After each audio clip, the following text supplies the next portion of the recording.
It wouldn't be a true Bitcoin bear market without another expert claiming that they know that Bitcoin was created by the CIA. Well, we got a new clip of Professor Jiang, and he's been one of the most popular people on the internet in 2026. And he's making some interesting allegations about Bitcoin. So let's watch the clip. I actually clipped up the whole 5-minute clip into 2 clips. I'll play you the first part, and then as the conversation goes, I'll probably play you the second part. But here's the first part. Who do you think is Satoshi Nakamoto? Well, I mean, they say that it translates into central intelligence.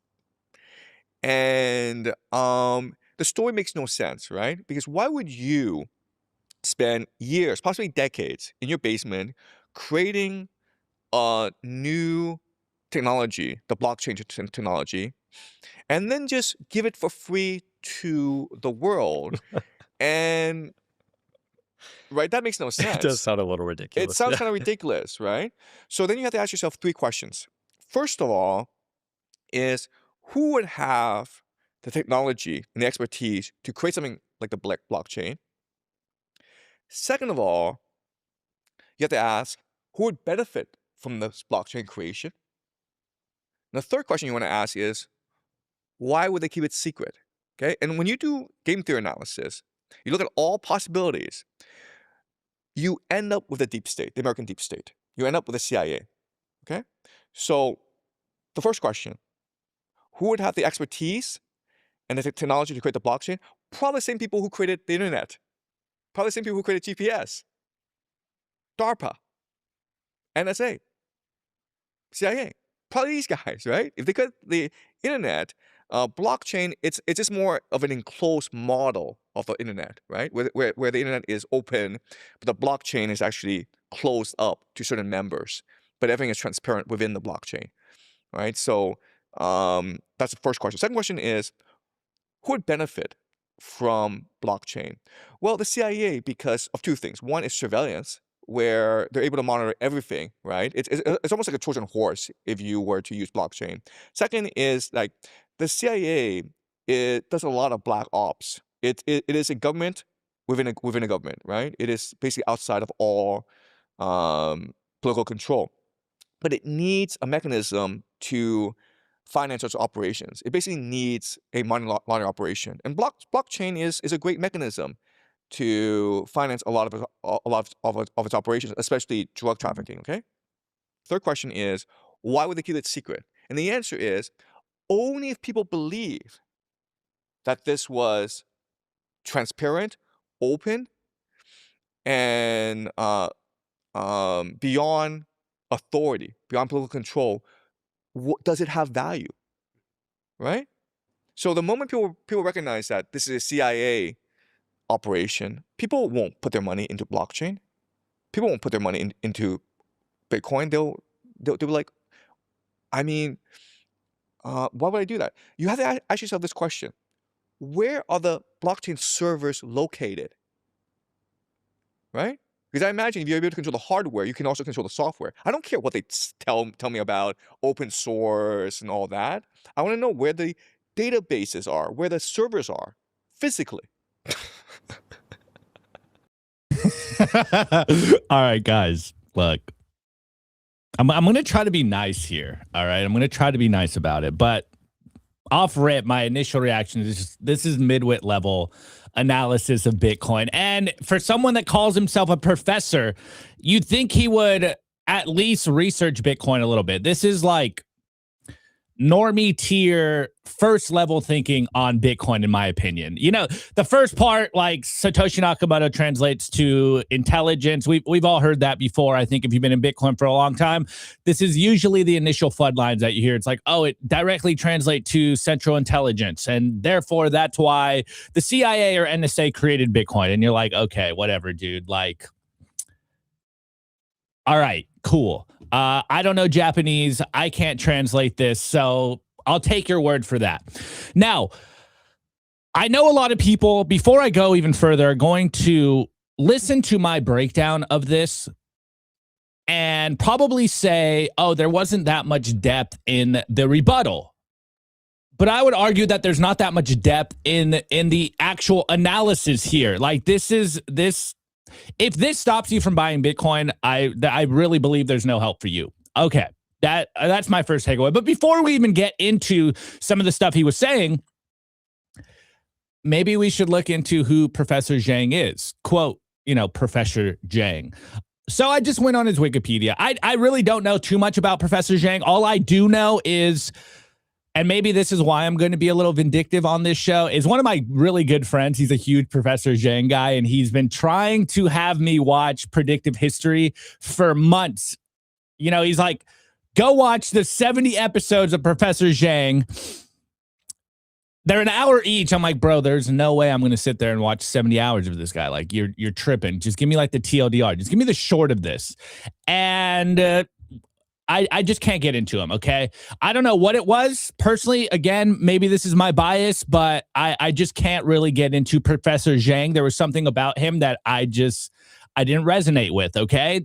I can't explain it. I just didn't like the guy's content. Now, I don't know. I feel a little bit vindicated on this side of this clip because I'm like, look, from our perspective as a Bitcoiner, Bitcoin is a filter. It is, and I don't want to necessarily say an IQ test because he probably has a relatively high IQ.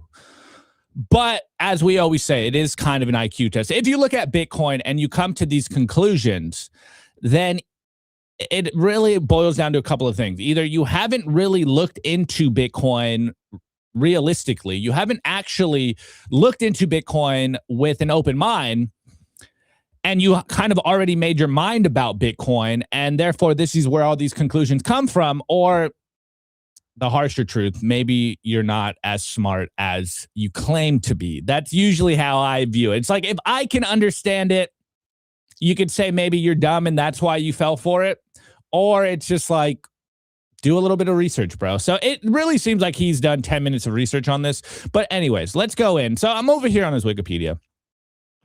And I think here is where we really start to maybe understand who Professor Jiang is. So in 2001, Jiang was contracted to conduct an undercover U.S.-funded PBS documentary about the labor movement in China. While filming one such protest in sorry, guys. Jiang was arrested and detained for 2 days before he was deported from China on June 5th of 2002. A friend claimed that he was accused of, quote, making illegal video recordings and suspected of spying. No charges were filed. In 2003, Jiang was allowed by Chinese officials to return to China, where he decided to abandon freelance journalism and pursue educational reform instead at a, quote, high-profile schools. In 2008, Jiang initiated educational reforms at Shenzhen Middle School in a push for a more liberal system of learning how focus on creativity. He has described himself as being the first person in China to initiate such reforms. Now, apparently, he is a history and philosophy teacher at Moonshot Academy in Beijing. So, hey, look, it does look, on the surface level, if you read this a little bit, it looks like he maybe studied at Yale, maybe did a little 6-month stint at high school of Peking University in Beijing. So maybe professor, at least in our context, is a bit of a stretch. When we think of a professor, we think of someone that teaches at a university, not necessarily a high school or middle school teacher. Maybe that's the first thing. Now, in this context, I think looking at Professor Jiang's rise is kind of important to look at. And actually, Sophie said something very interesting this morning, and she was basically drawing the parallels between what we saw with Jordan Peterson. Jordan Peterson, again, also, he was living in Canada. He's a Canadian Chinese. If you look at his Wikipedia. And anyways, the only reason I'm bringing these connections, Jordan Peterson is Canadian. He was a professor. He got very big at doing these lectures in his college courses that went absolutely viral on YouTube and the internet. And in recent times, Jordan Peterson has had a little bit of health issues. So that's, we're not here to kick someone while they're down, etc. But Jordan Peterson was the model, I think, for Professor Jiang to have the rise that he currently had. Not only is he Canadian, but he literally does a similar format where it seems like he's making content in a college class, and who knows if he's actually even talking in the class and he's talking to students, or is he just, you know, doing this grift of him. And again, I'm only being a little vindictive because my friend loves him, and now I'm like, I'm vindicated, at least from a biased Bitcoin perspective. But he does these classes or these lectures that went absolutely viral. He's been clipped up. He's got a lot of social media presence now, and everyone knows him as Professor Jiang. But I've always had this view, and I know this is another Bitcoin hater, Nassim Taleb, but I really like his intellectual yet idiot framing. I think it's such a good rhetorical tool, a good mimetic tool in our tool bag, that when you hear a lot of people talk, sometimes they sound very intellectual, they sound very smart. And then they get to a subject matter that might be outside of their lane, and yet they still pontificate on it. And you realize, wait, maybe they're not as smart as they claim to be, as their persona is. And I think this is one of those scenarios. Now, I know for people that are Professor Jiang fans, they're probably like, I don't really care what a Bitcoiner thinks about Professor Jiang. Obviously, they're going to cope to try to protect their bags, and the CIA created Bitcoin. And you're like, okay, sure, man. If that's what stops you in the big 2-6 from buying Bitcoin is the idea that has been wholly been debunked in the last 17 years on Bitcoin, that Bitcoin isn't created by the CIA. And remember, we saw Tucker Carlson say something similar a few months ago. That went absolutely viral. And yet here we are. This is constantly what you hear in bear markets. This is constantly what you hear in Bitcoin in general when it comes to the fear, uncertainty, and doubt of Bitcoin. Is this idea that the intelligence agencies has created Bitcoin, and this is why you should stay away from it, because it's going to control you, because they're trying to psyop you into buying into a system that's supposed to free you, but in actuality is a system that's going to control you. Now, that is a very real fear. That is a very real concern for a lot of Bitcoiners, very hardcore Bitcoiners, where we're all wondering, not necessarily is it created by intelligence agencies, but further, are we creating our own gilded cage here? Are we creating our own golden handcuffs here? And yet some of the smartest people that I've ever met are literally working every single day of every single minute of every single day to ensure that Bitcoin is the freedom protocol that we think it is. Now, there is one interesting point of that clip that I do want to hit on specifically. Obviously, the first part, we've all heard this before.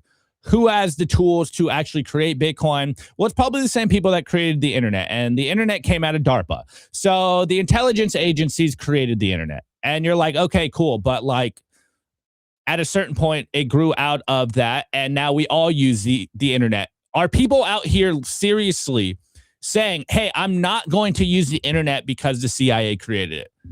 That literally makes no sense. When you put it in that context, it absolutely makes no sense. So we're not even going to talk about that one, because even if you're steel manning this idea, at least in my mind, it could have come out of intelligence groups. The theory that I like the best is, CIA, NSA, white hat, good people, to put it nicely, maybe work on Bitcoin and then they let it go free onto the internet because they realize it would help humanity. Now, that was one of the concerns that Professor Jiang said. It's like, why would someone do this for free? Well, I don't know. There is people out there that don't do everything just for money. There are people out there that do things because they understand that this will fundamentally change the course of history, that they see the problems of the world and they're like, you know what? How is this the best way? How can I get this software into the most people's hands? Well, maybe I just distribute it on the internet on a small mailing list. And if it catches on, and people start using it and running the software, then it's not happening from a top-down perspective, but a more grassroots movement. Sorry, I got distracted. From the chat. Yeah, well, that's his name, Professor Jiang. BAG. That's his Instagram or social media moniker, Professor Jiang. That's what people watch. Predictive History by Professor Jiang. That's his name. But yes, he is a high school teacher. So professor might be a stretch here. And all right, the one that really stuck out to me is this idea of the internet being an open system, but Bitcoin being a closed system to those people that use it. It's literally a permissionless, decentralized software. That means that anyone in the world can run it. So that point in and of itself doesn't make sense to me. It sounds smart. It sounds like he's saying something that is a silver bullet, a kill shot here. But when you look into it, it's like Bitcoin is literally an open source protocol. It is literally open for anyone to use. Now, his very flippant disregard to open source, I think, is one of the biggest tells. If the CIA created Bitcoin, what is the main concern? Not necessarily just that it's a surveillance protocol, but usually at least the second order thinking is, oh, there's probably a backdoor to this. That's why I don't want to put my money into this, because if the NSA or CIA or any intelligence operation created this, there must be a backdoor and they're going to hack this system eventually. Well, open source development is the one thing that makes sure that that's not the case. Bitcoin has been open on the internet for the last 17 years. There's been some of the smartest developers in the world literally combing through the code to make sure that there is no such backdoor, that you can read the code, that you can see what is happening in the code. Therefore, the code is for like a 99.9% certainty exactly what we think it is. So I think his flippant disregard of the open source nature of Bitcoin, I think that's a huge red flag. I think that's a huge tell. Whether he understands what open source development is or not, the fact that he's like, I don't care, that means nothing to me, it really, in my head, just highlights that maybe he hasn't done that much research on this. Now, the last point, I'm kind of blanking on what he said on the last point. Why'd they keep it a secret? That's like the most easily debunked part of this FUD. I don't know. I mean, if you were someone or a group of someones that were creating a protocol, a new money that was going to literally parallel and compete with the dollar, which is literally backed by the biggest weapon system in the world. It's the world reserve currency. Would you not create this thing in secret, release it anonymously, because then there is no head to chop off? If you understand even a little bit of the digital peer-to-peer money history, the creation, the attempt to create something like Bitcoin, it has a 30-year track record. And usually when those other old systems, the precursor to Bitcoin, failed, is because there was someone that can shut it down. There was a centralized authority that shuts this thing down because, hey, if you are in control of this, if there is a figurehead, then all you really have to do is put that guy in jail or threaten him to go to jail, and then the whole system comes down. Therefore, this was created in secret. I wouldn't even say necessarily secret. The initial, or rather the more broad view of how Bitcoin was created, it was created by a single person. I wouldn't necessarily say that him coding it, at night is him creating it in secret. It's just a dude working on a project, and he needed to make sure that the Bitcoin system worked exactly as he thought it was before he released it into the wild. So you could say it was built in secret, but in reality, at least based on our common understanding of how Bitcoin was created by a single person, it's a guy that wanted to make sure all the bugs were fixed before he released it into the world. But going further, the bigger idea is this is exactly why Bitcoin was created anonymously, because now there is no figurehead. As we've seen in the last couple of weeks, it was on the Wall Street Journal, right, last week, where they were making this big noise about who the creator of Bitcoin is, that they finally found Satoshi Nakamoto. And from all of our perspectives, we're like, you guys are wrong. But further, it doesn't matter who created Bitcoin. That is the point of this. You do not want to know who Satoshi is. That is the point. The only thing Satoshi asks after basically if Bitcoin happens and does what we think it's going to do to free the world from fiat slavery is he wanted his privacy. But it is something that's very interesting that when you come to Bitcoin and you're new, you always want to understand who created it, because it's like, well, I don't know who created it. Maybe some bad guy created it, and maybe it is a trap, a honeypot, and who knows what's going on with the code. And it's like, yeah, I get it. I'm not a big developer. I'm not a coder. I can't really parse through the code, but there's smarter people than I that have. And from all we can tell, the code is what the code is. And that's the point, that the code speaks for itself. It's not about the man. It's about what Bitcoin is as a protocol and a network. So look, I think a lot of people think that Professor Jiang is a professor, is incredibly smart, and that him opining on Bitcoin really had some weight to it. We've seen this happen so many times in Bitcoin, and it really makes me think we're living in Groundhog Day. Dude, eternal September is just going to be brutal. We're going to be dealing with all of these FUD lines for, I don't even know, for a long time. And I think they're always going to kind of show their head again every bear market when the price is down. And I think this is where the real reason for this, because I don't know if you guys saw this as well. I was going to play this on the show, but I don't really need to make the whole episode about FUD busting here. But on the very same day, we saw a clip from Jon Stewart with Ben McKenzie, who is notoriously a Bitcoin hater, essentially doing the same thing that Professor Jiang is doing. They're trying to scare people away from holding Bitcoin. Now, to me, this is the biggest signal. I think this is what is going on. He asked the question, who benefits the most from people using Bitcoin? I want to flip that. Who benefits the most from people not using Bitcoin? I would argue it's the very people that Professor Jiang is pointing at as the creators of Bitcoin. The very people that don't want you to use Bitcoin are the very people that control the system as it is. So why are we seeing a lot of this, I would argue, coordinated FUD, organized FUD around Bitcoin all happening at the same time?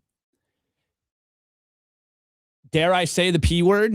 Dare I say we are seeing coordinated psyops happen in real time, and a lot of people with vested interest in the system working to scare people away from Bitcoin? Maybe this is my bias showing. Maybe this is my religious cult following of Bitcoin, as they talk about in the next clip, showing, and me protecting the system that I am so invested in, that I think will help humanity. Possibly.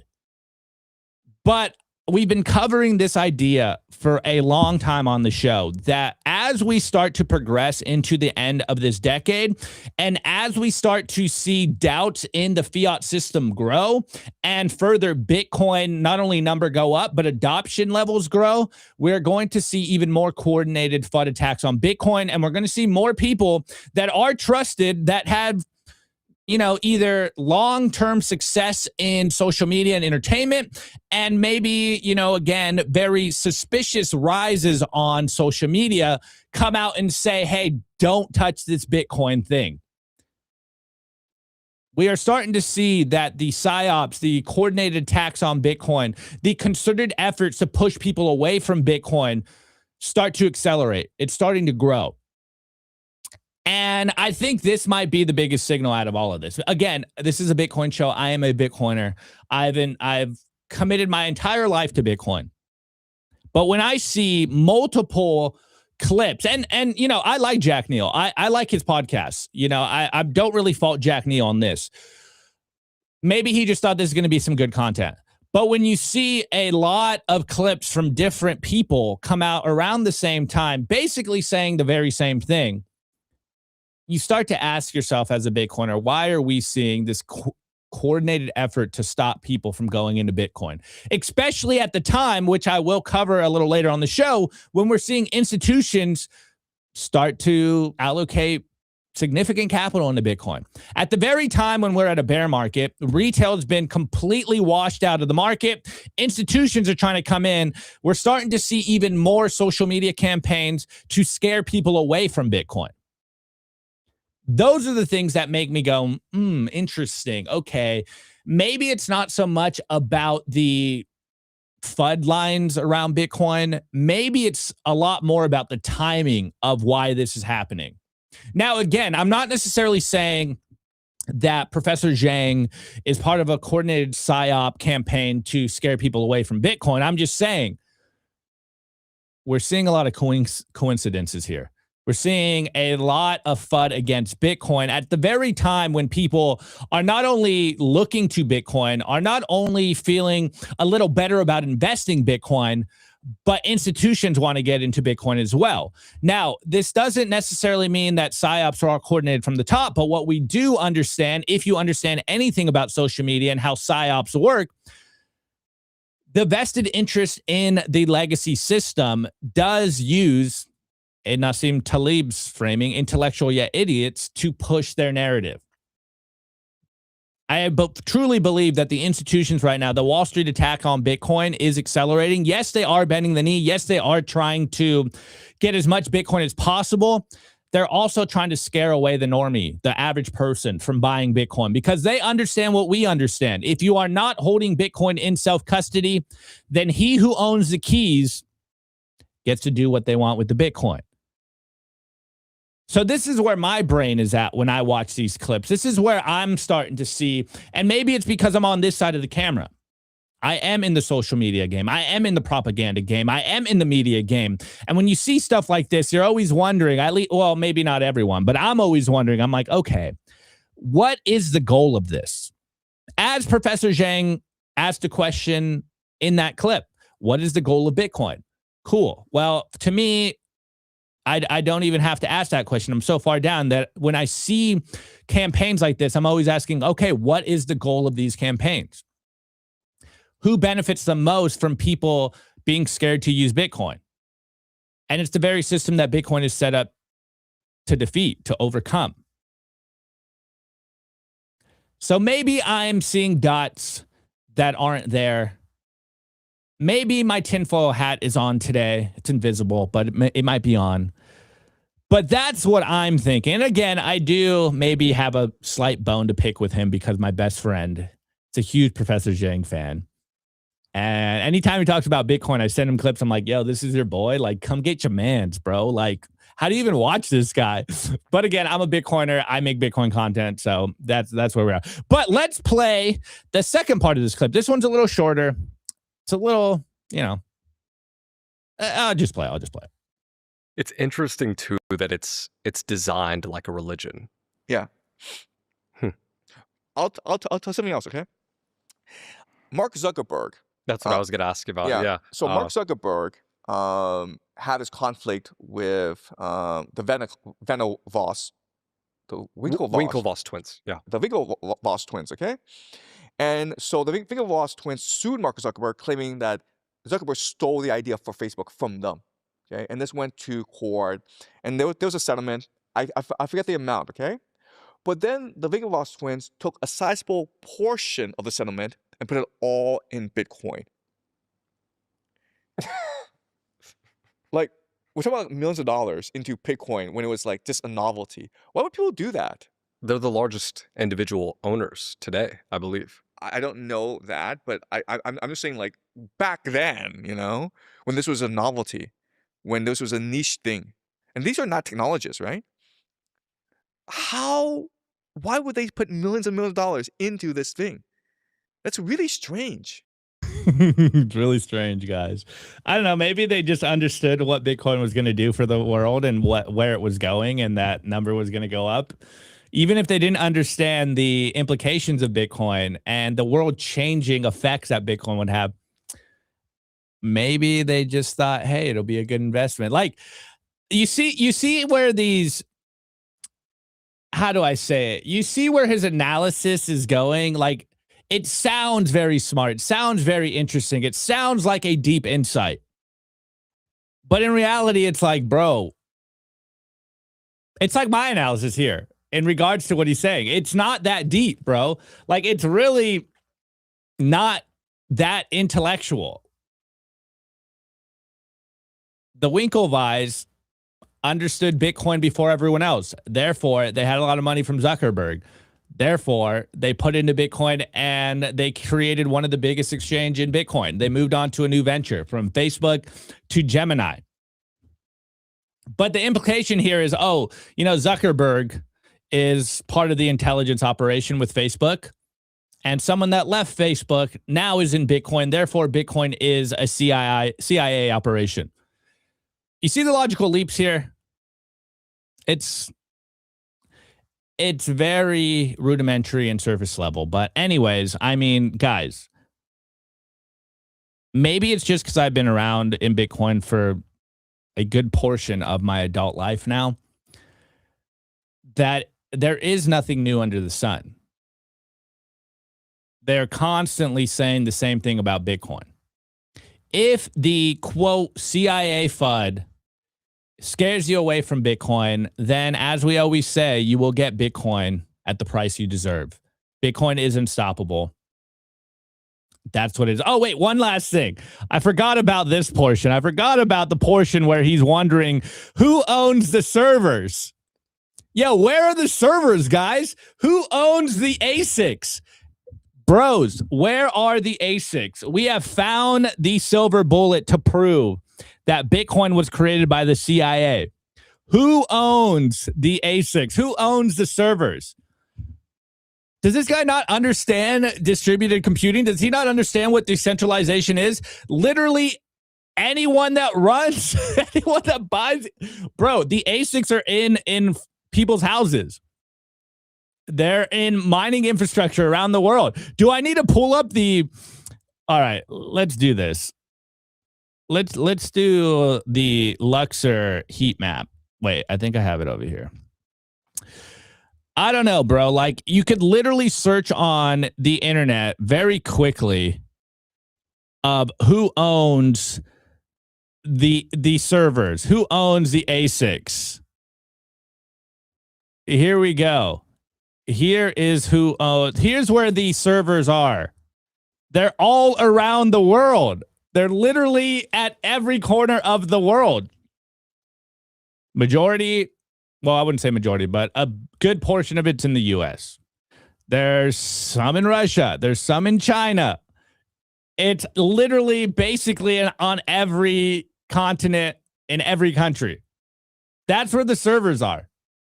But hey, dude, he got us. That's the big gotcha. Who owns the servers, guys? Where are the servers? Where are the servers? They're everywhere. It's as we always say, they're just not bringing their best. But hey, Professor Jiang does have a huge following, and so I saw someone in the chat ask who's the podcast has. His name's Jack Neal. He's like a Gen Z podcaster. And he's got a pretty big following.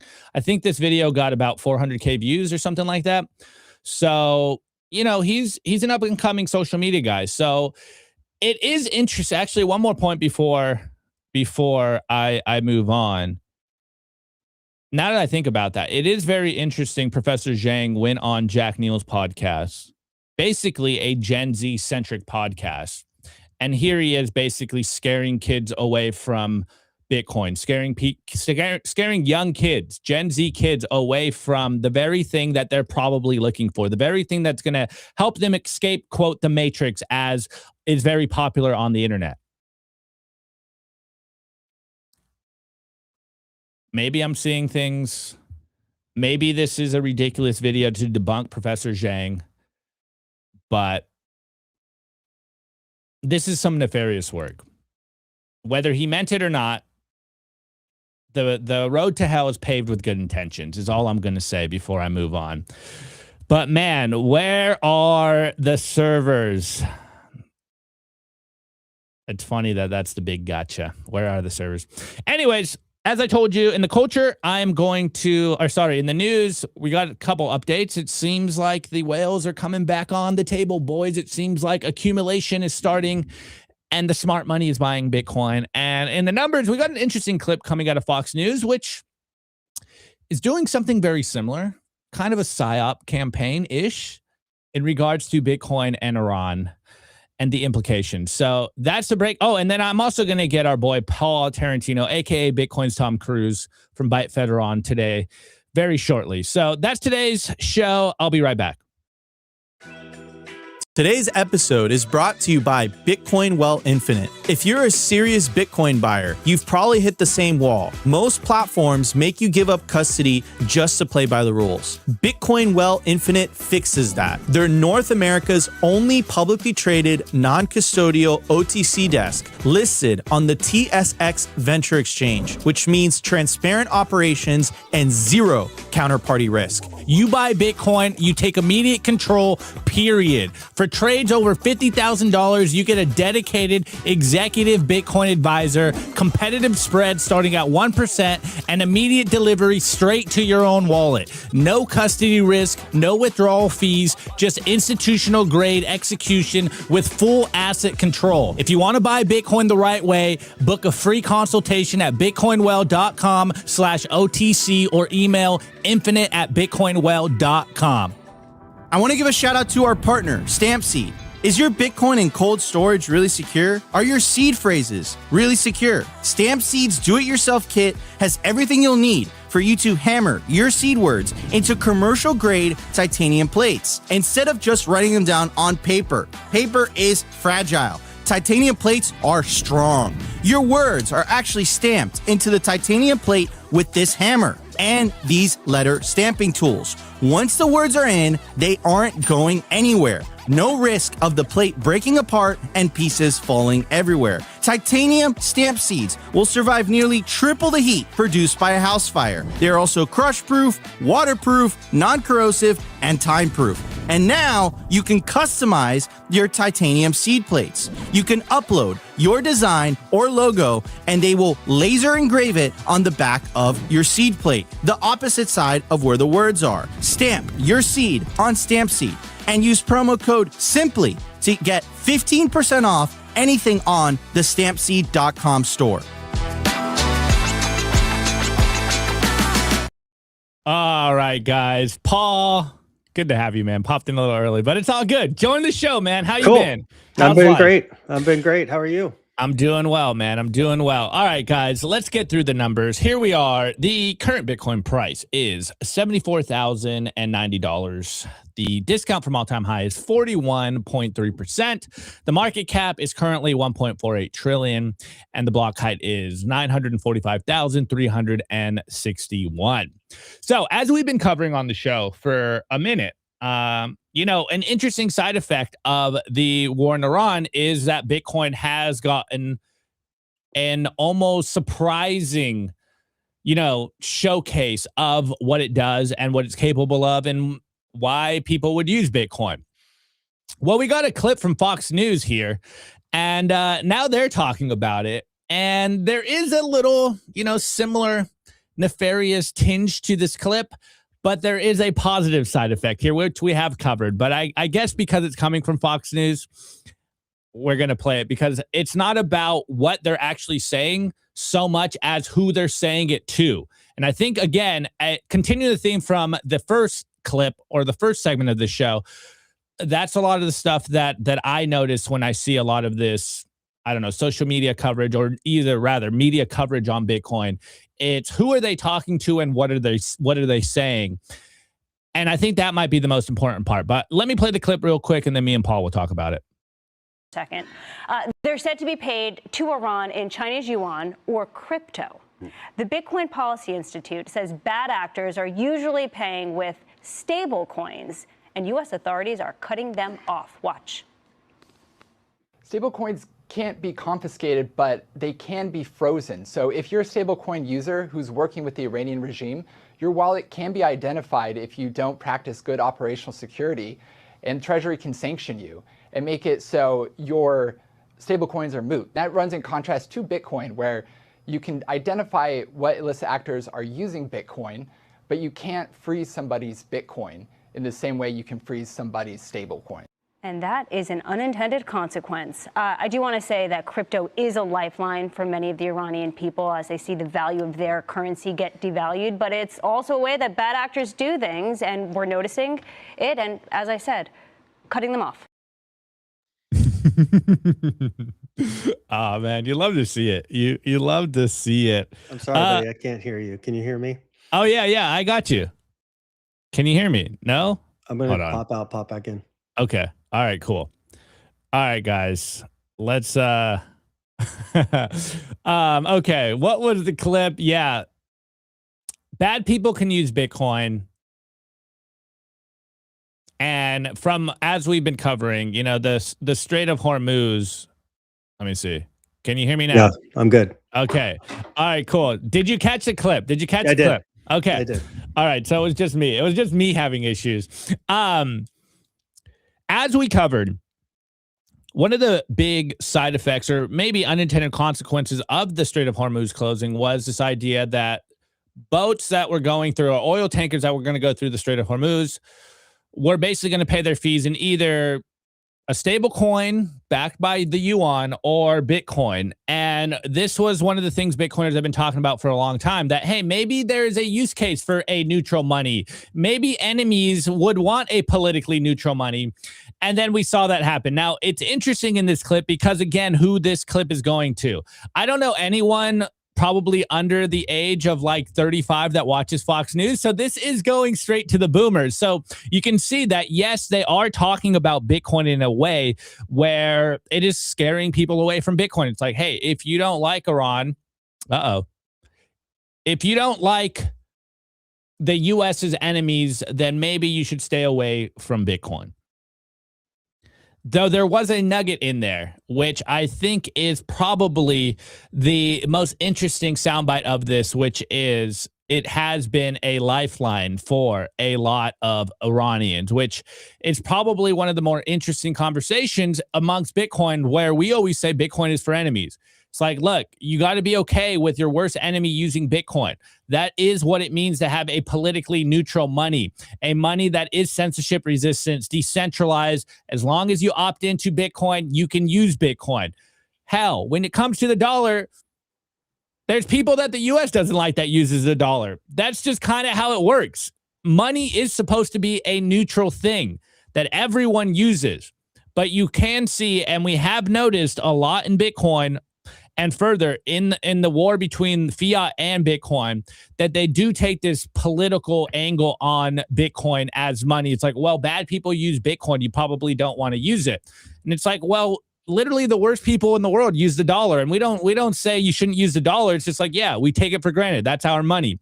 So look, it's really, I think, the most important aspect of this clip is who it's going to, which is, of course, the older generation. They might not be fully into Bitcoin. They might not even understand Bitcoin, but the conversation is happening. And as we like to say, the Overton window is shifting.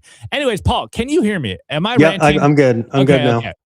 All right, bro. Well, you haven't been on in a minute. I don't think you've been on since the Strait of Hormuz Bitcoin announcement. Right. So what's your take on just that general idea, and then maybe the fact that we're seeing Fox News cover it and the Overton window shifting? Yeah, look, at all technology can be used for good and bad, right? Including your butter knife. So as we evolve through and humanity's technology changes, they're going to be used by any number of people. But we need fungible sound money. Yep. Fungible sound money has provided a lot of benefits to people that were censored for what I would deem to be,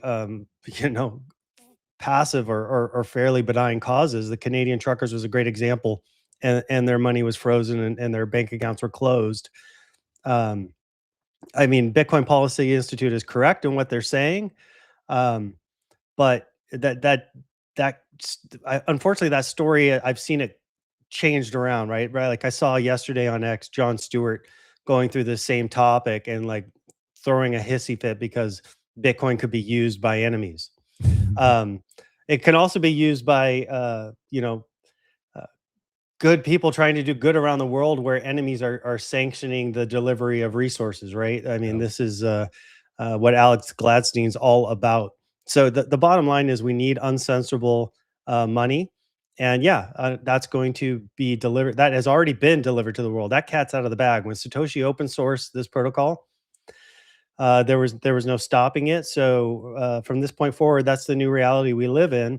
You need to, I guess the world needs to reframe the way trade is done, and it forces friendlier negotiations and looking for settlement as opposed to sanctions and war.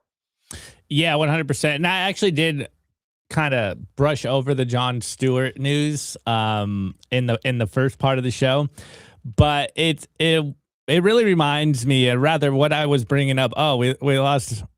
all right. Well, I won't rehash the conversation. I'm gonna hit the ad break, and we're gonna maybe give you a little bit of bullish stuff before me and Paul talk about what's going on with ByteFederal, man, or rather, what's going on with the AARP and Bitcoin ATM. So I'm gonna hit the commercial break, and we'll be right back. I want to give a shout out to our partner, Ledin. Here's something most Bitcoin holders never figure out until it's too late. You're sitting on wealth you can't touch without selling. Ledin fixes that. Bitcoin-backed loans. You keep your stack, you get cash. And they just introduced their lowest rates ever. No complexity, no fine print. The larger the loan, the lower the rate. These new rates apply to all new loans, refinances, and renewals. You'll see all the rates up front before you apply. The new, lower rates come with Ledin's gold standard protection. Your Bitcoin remains custodied and is never lent out for interest. Perfect 8-year track record of keeping clients' assets safe. Auto top-ups, LTV alerts, and partial repayments to keep you in control. Repay whenever you want with zero penalties or monthly payments. Ledin's perfect $10 billion track record through every market cycle in the last 8 years speaks for itself. Don't choose between a great rate and the safety of your Bitcoin. Get both at Ledin. I want to give a shout out to our partner, BitKey. If you already self-custody your Bitcoin, you already know the deal with hardware wallets by now. Complex setups, clumsy interfaces, and a seed phrase that can be lost, stolen, or forgotten. BitKey fixes that. BitKey is a multi-sig hardware wallet built by the team behind Square and Cash App. It packs a cryptographic recovery system and built-in inheritance feature into an intuitive, easy-to-use wallet with no seed phrase to sweat over. It's simple, secure, self-custody without the stress.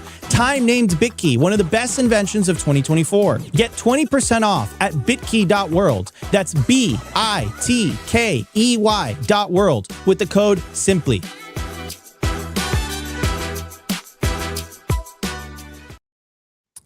Okay, we're back. Paul, let's hopefully you don't get kicked off one more time. If you do, just keep popping in and we'll I don't know what the hell's going on. Yeah, we'll make it work. Anyways, guys, I was going to actually cover this yesterday, but I got a new headline that I think really kind of sums up the conversation. And this is on DL News, and it goes, institutions are scooping up Bitcoin again as Iran war sparks $2.3 billion of ETF buying spree. And just to read the blurb here, we go, institutional investors have poured $2.3 billion into Bitcoin ETFs over the past 4 weeks. That's despite a market downturn that shaved off half of the cryptocurrency's value. And institutional investors are expected to pour up to $13 trillion into Bitcoin by 2030. Ain't that a headline there, guys? Another 13 trillion to Bitcoin. That's what, a minimum 10x of the market cap here. That sounds kind of bullish. I'm kind of for this. Look, you guys have yelled at me before. The only reason, and I'm guilty of this, the only reason I was okay with the institutions coming is I thought they were going to pump our bags. It doesn't seem that that's played out yet, but hey, 13 trillion comes into Bitcoin. I guess we'll all be happy in 4 years. Uh-oh.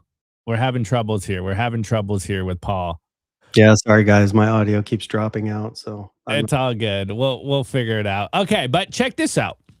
Bitcoin whales are accumulating at the highest rate in 2 months. Wallets holding 1,000 to 10,000 Bitcoin have pushed their total supply to the highest point since mid-February. You can see 27,652 Bitcoin accumulated in a single day by wallets holding between 1K and 10K. As we've been covering, it seems like retail, one, no longer really controls the price. You could argue we probably never really controlled the price. It was really up to the whales here. But this is one of the kind of rhetorical tools, the memes that you hear in regards to traditional trading. follow the smart money. Watch what the smart money is doing. You know, follow the money and you'll start to see a clearer picture that the markets are probably not showing you. And this is one of those indicators in Bitcoin as well. When you start to see huge whales come back in and buy Bitcoin, it's usually a couple of signs. Maybe a bottom's being, formed. Maybe it is people getting more interested in Bitcoin.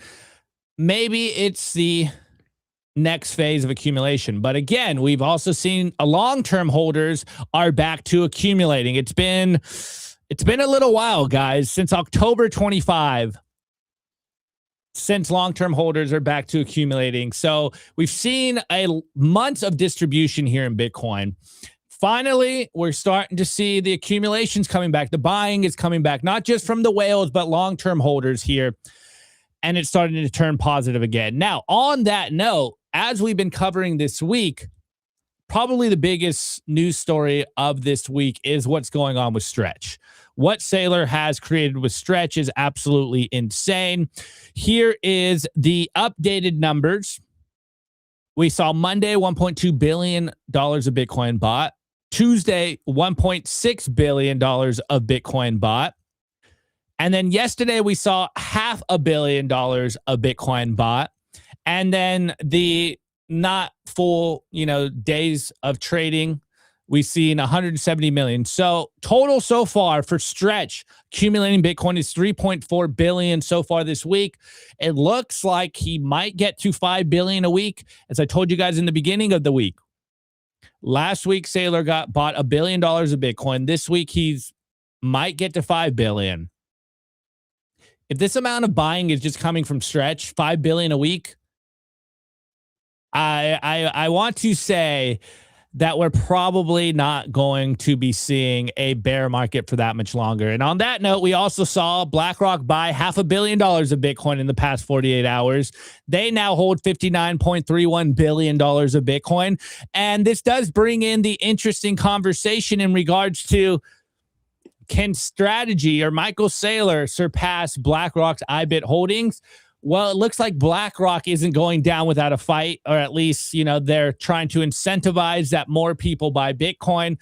I think they want to maintain the lead in regards to Bitcoin accumulation. But again, one other slight little update that we covered. Remember, Morgan Stanley launched their Bitcoin ETF.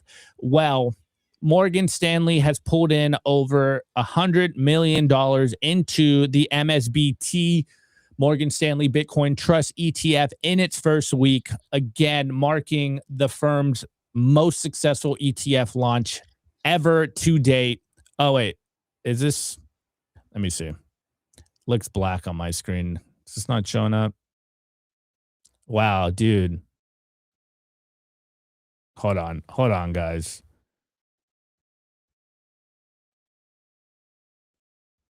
Okay, there we go. I don't know what's going on over here. I guess my software is messed up. All right, well, we'll keep it going. Hopefully Paul comes back in. We're having all kinds of issues. Anyways, please cover CoffeeZilla next. He made a video basically calling Saylor and Stretch a scam. Yeah, I actually didn't watch that video yet. But I saw a lot of people breakdown of it. And the TLDR from most people that I got, the short of it that I got was, one, CoffeeZilla is not really like a Bitcoiner. It's kind of more of like a shitcoiner. And I think the biggest blurb I got out of this is someone saying, wow, CoffeeZilla just realized what equity is. Like he doesn't understand how stocks work. Look, we'll see. Maybe tomorrow if I get some time to watch the whole video and I can do a pretty good breakdown of it, maybe that'll be tomorrow's show. But from what I saw, the main contention is this idea that Saylor with the Stretch product has no actual liability to pay you back your Bitcoin. And it's like, okay, yeah, that's basically what an equity is. Anyways, Paul, are you back? I'm back, but I don't know how long it's going to last. So. Okay, all right. Let me hit the commercial break, and we'll cover what you guys have been dealing with over at ByteFederal. So I'll be right back, guys.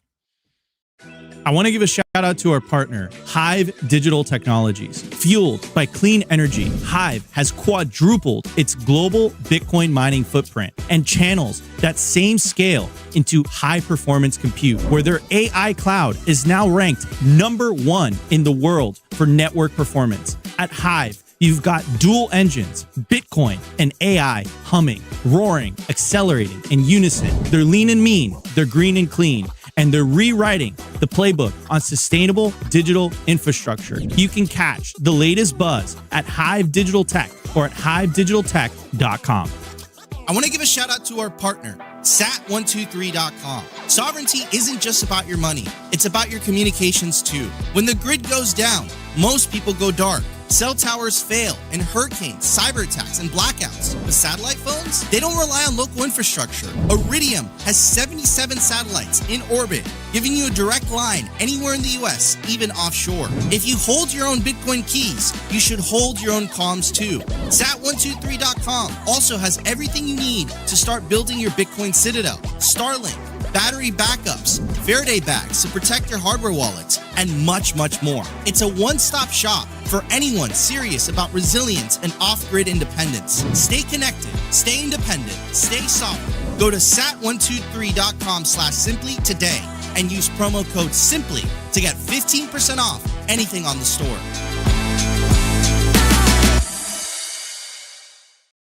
All right, guys, hold on.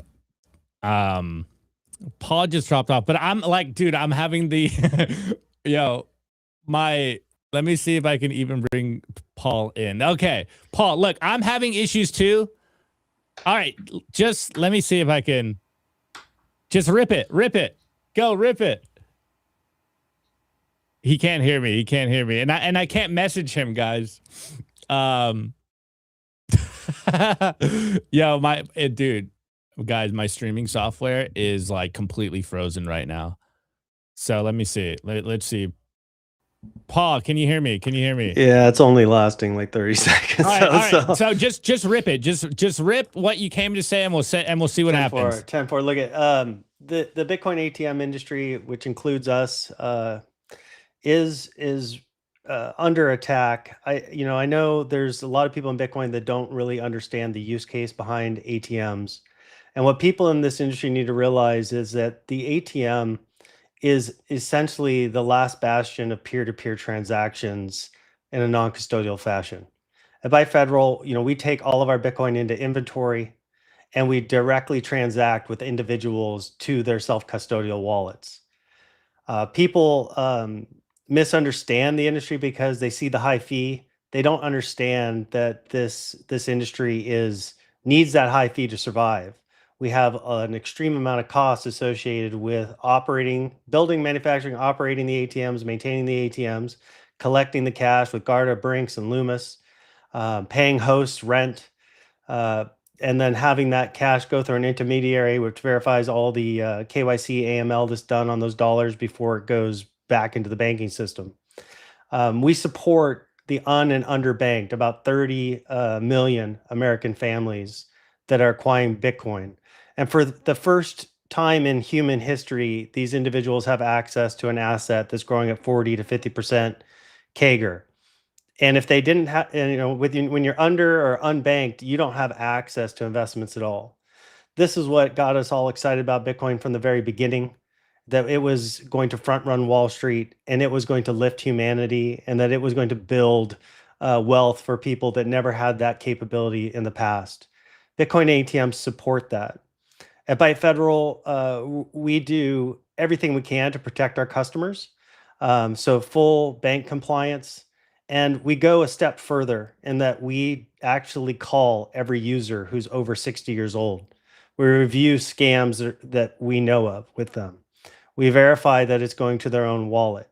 We verify that the wallet that they gave us is actually theirs and that they're not sending it to a fraudulent address that's been involved in crime in the past. We have discovered through many of those calls, which are all recorded, that many of these individuals are being scammed, and we've blocked those transactions.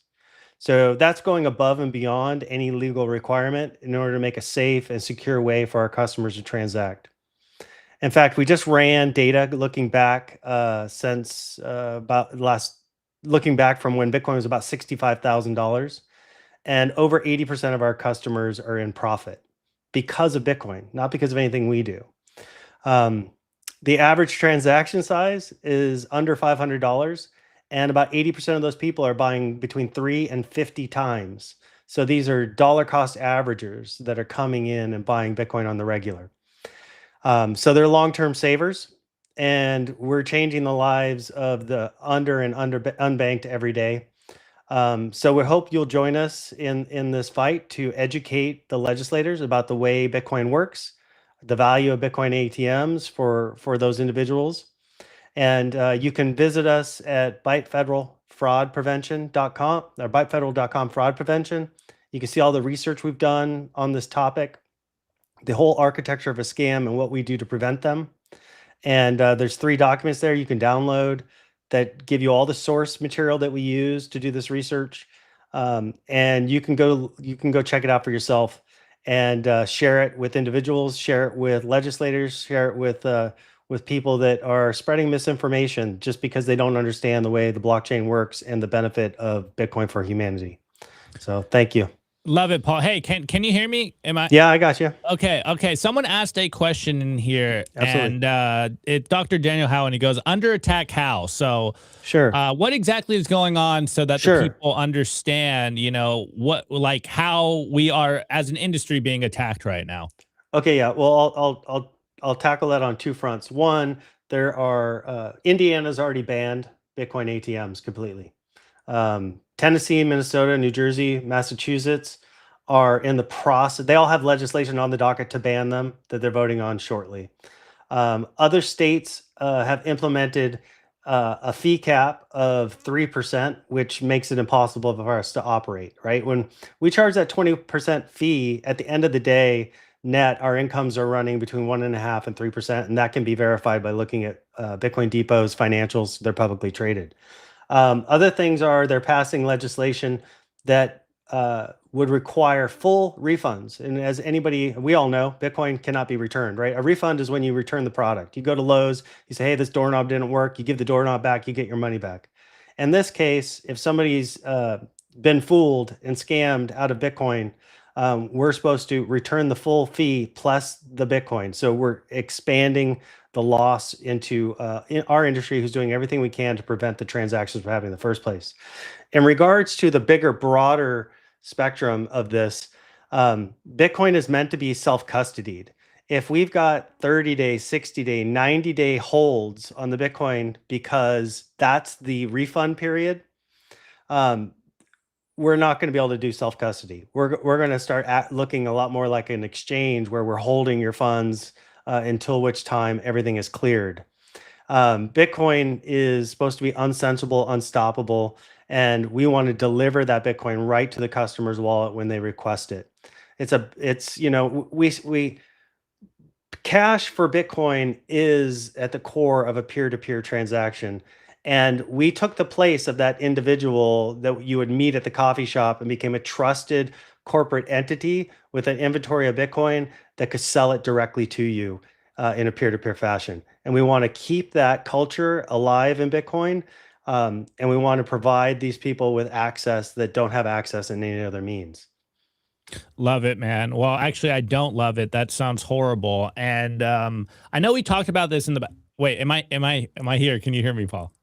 Oh, I knew that was gonna happen. Oh man, what a bummer! What a bummer. I'm gonna filibuster for a little bit. Maybe you'll pop back in real quick and actually hear me. Here he is. Here he is.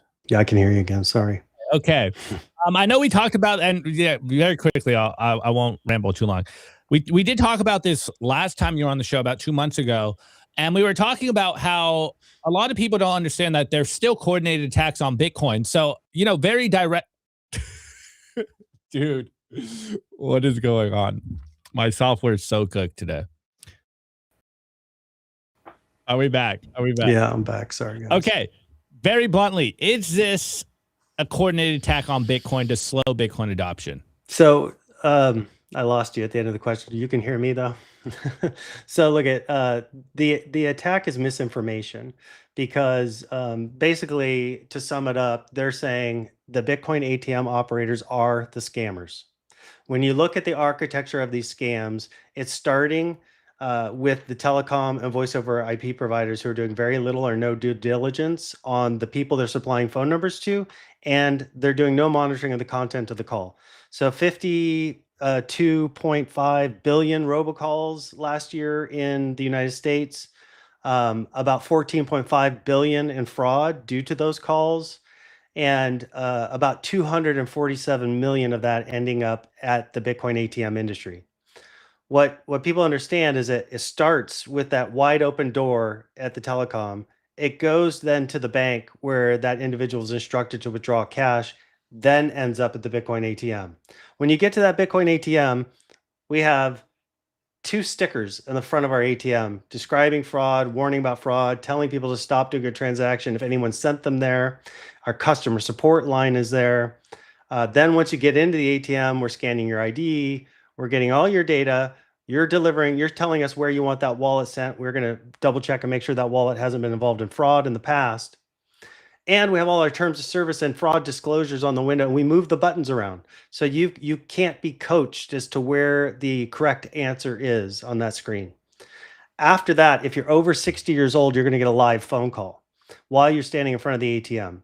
We're going to once again verify with you that this transaction is for you, for your investment purposes, and that you haven't been instructed to send this to anyone. We ask you what wallet you're using. If you don't know the name of your wallet, we ask you, tell us what it looks like. If you can't describe what your wallet looks like, it starts to become a very suspicious call. We ask them twice, are you absolutely 100% sure that you're not being scammed today? If we pick up any indication that you're confused, you might be being coached, we're going to block that transaction. And our data, which by the way, all these calls are by our trained customer support staff, this is not mandated. We're doing it because it's better for our users. We're protecting them, and it's delivering a client experience to make sure they're safe and secure. If we find out that there is any suspicion of fraud taking place in that transaction, we block the transaction, and all the calls are recorded so we can share them with law enforcement. We've had people on recorded calls that we've played for regulators and legislators that show these individuals coming to the realization that they're being scammed, and then asking us directly, what do we do with the $7,000 that's in my pocket? You go back and you deposit in the bank is our answer. So we want to provide quality, secure transactions to valid individuals that want to buy Bitcoin for their future savings. They want to buy Bitcoin to change their life. They want to get out of that payday lending rut. They want to get out of that paycheck to paycheck. They want to start to build up some savings. And Bitcoin is the primary, number one best asset in the world to do that. And the regulators are passing legislation the legislators are passing legislation that's blocking access in many of these states, or will limit access significantly in others. It's not good for humanity, and it's not good for people who actually need Bitcoin the most. Love it, Paul. The chat's saying it's only happening when I'm coming on when I'm showing my ugly face here. So hopefully this still works. Can you hear me? I don't think you can hear me. Can you hear me, Paul? Oh my goodness. Okay, I'm going to do that one more time. Hopefully it pops back in. I just want to ask him one more question, and we're going to have to wrap up today's show a little early because I'm having all kinds of issues. Paul, can you hear me? Yeah, I got you back. Okay, cool. I just want to ask before we sign off, since you came on the show, what can the audience do to, help you guys or I guess fight this attack? Great. Visit the website that you showed earlier, the ByteFederal.com fraud prevention website. Educate yourself, download these documents with all the source data in the bibliography, share it with legislators in your community so that they become properly educated on the way these scams really work. Because a lot of the legislation they're passing will do nothing to stop fraud. It just shifts it back into the banking system, shifts it into gift cards, Zelle, PayPal, Venmo, you name it. Last year there was over 2 billion in bank fraud, I believe. We're talking about 247 million at the Bitcoin ATM level. So the fraud is rampant everywhere. But if you really look at what we're doing in that website, and you understand, we are doing more than anybody to actually stop this fraud dead in its tracks. Well, Paul, that's super unfortunate to hear. Wait, can you hear me? Gotcha. Okay, that's super unfortunate to hear. Obviously, as we've been covering on the show a lot since last year, you know, it seems like there's a pro Bitcoin. Yo, this is brutal. All right, guys, this is not me messing with you guys. This is not Paul messing with us. I'm also having issues here. Can you hear me, Paul? Yeah, I got you back. Okay, I was just gonna say, as we've seen in the last year, since Trump got in office, it seems like we had a more pro-Bitcoin friendly administration, but at the same time, there is a lot of silent attacks happening right now. And it is a very important time for Bitcoiners, not to just be complacent, not just to hope for number go up. There is things that we can do. Like there is a war on not just privacy, but also the grassroots adoption of Bitcoin.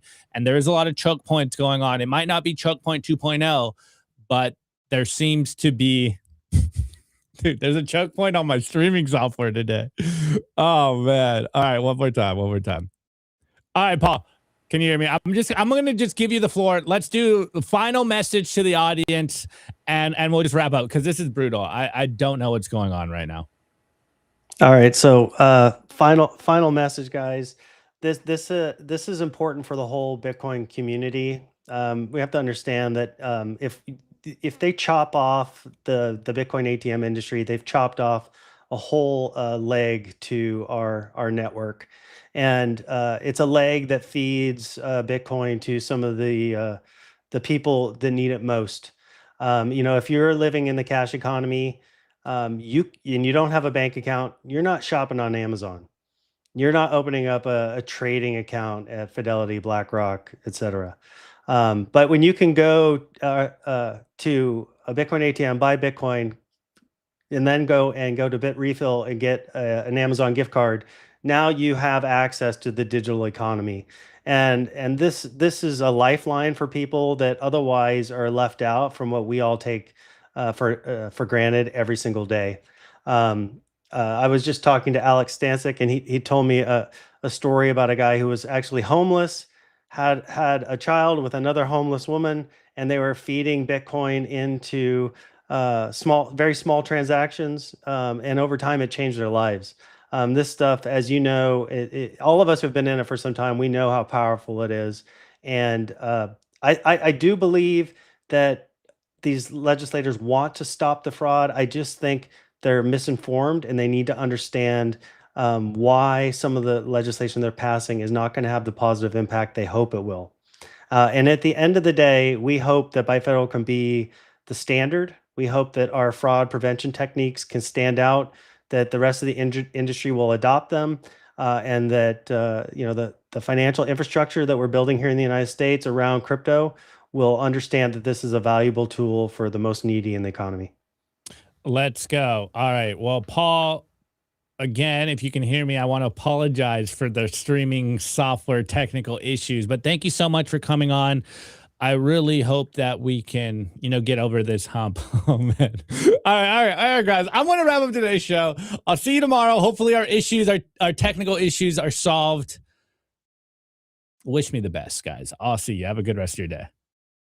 Today's episode was brought to you by BitcoinWell.com, a Bitcoin-only platform on a mission to enable financial independence.